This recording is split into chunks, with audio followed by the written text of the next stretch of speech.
Lord, maraming salamat po sa panibagong umaga, sa panibagong biyaya ng buhay na pinagkaloob niyo. Salamat po sa panibagong oportunidad, sa panibagong pagkakataon para magampanan namin ang mga tungkulin namin. Hindi lang sa aming kapwa, kundi sa mga tungkuling inihatang niyo sa amin. Maraming salamat po sa bawat oras na ipinagkakaloob nyo. Asahan nyo pong gagamitin namin ito sa makabuluhang paraan at sa mga gawaing ikakasiyan nyo. Maraming salamat po. Gabayan nyo nawa kaming lahat. Ilayo nyo kami sa anumang sakit, karamdaman.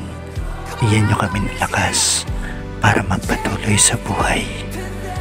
Maraming salamat po sa lahat ng biyayang ito na patuloy niyong pinagkakaloob, lalong-lalo na sa buhay na pinagkatiwalaan niyo sa amin.